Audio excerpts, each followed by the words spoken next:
NJ Spotlight News recently spent several days inside a courtroom few Americans ever see, one where young children are increasingly facing immigration judges without parents, without lawyers, and without understanding the system they've been thrust into. In Newark's immigration court, a massive case backlog and ramped-up enforcement under the Trump administration have created a tense and often heartbreaking environment, especially for unaccompanied minors.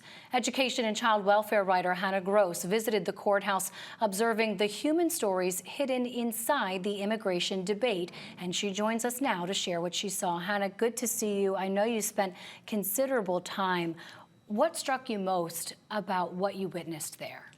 Thanks, Bree. I mean, a lot of the kids were very young, and some of them were there without a parent or legal guardian, with people who it seemed like they didn't know very well. So having to face an immigration judge who's going to determine if you're allowed to stay in this country, stay with your family, be sent to a country where maybe you don't really consider home, maybe you don't feel safe there, facing that alone for these children seemed like it was very difficult. What was the atmosphere like? What was the mood that you could pick up from these young children, some as young as 10 years old, from what you observed? It was very somber, very serious. You could feel a sense of fear in the air because people have been detained by immigration officers while they're following the legal procedures and going to their court hearings. So you could be deported, and you don't know what's going to happen to you, so there's a little bit of fear and unease. There was a young girl who you wrote about who showed up with an adult who was not a parent, not a legal guardian. Can you tell us a little bit about that situation and what it says about the fear that these families are living with? So the girl came to speak to the judge, and the judge asked, "Who's the woman that's with you?"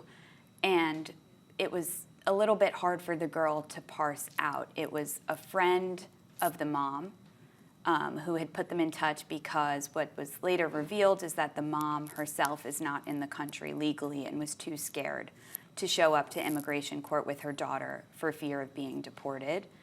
And the judge said, "I understand that fear, but it's unacceptable for you to send your daughter to face me alone, who is also facing deportation."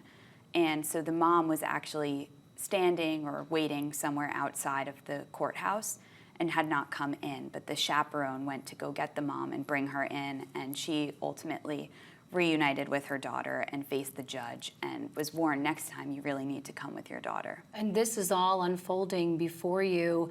What's your sense? Did it seem like this was somewhat routine for a day in immigration court with minors?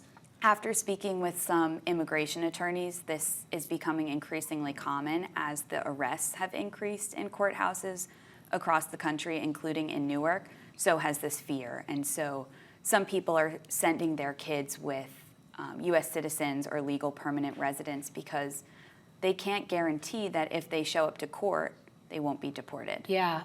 Talk to me a little bit about this backlog that we mentioned. How big is it, and how does that affect families and their children's chances of being able to stay in the U.S.? In the overall backlog in Newark, there's over 200,000 pending cases as of June, and that includes children and adults who are in removal proceedings and facing deportation. There's New Jersey being one of the few states that offers free legal help for these families, for undocumented immigrants. How well is the system able to keep up then when you have such a massive backlog and more cases waiting in the queue? The system can't meet the demand that there is for attorneys. The program that we have in New Jersey focuses on unaccompanied children who crossed into the United States alone. They're the priority, but other children are served as well.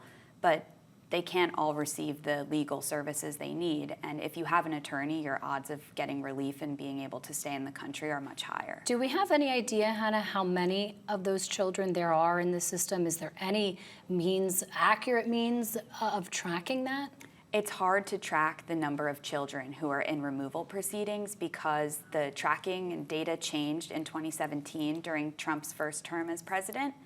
And since then, a research center at Syracuse University that tracks all of the immigration data says that it's too faulty to really use this data to know how many kids are running through the system right now. I mean, and we should know, right? Another difficulty there is just how buttoned up these courtrooms are. You couldn't bring a phone, camera, anything of that nature, right? Yes, there's not a clear public schedule shared online of when these hearings are happening. So the first time I went, I sort of wandered in and asked, is there anything happening today in immigration court?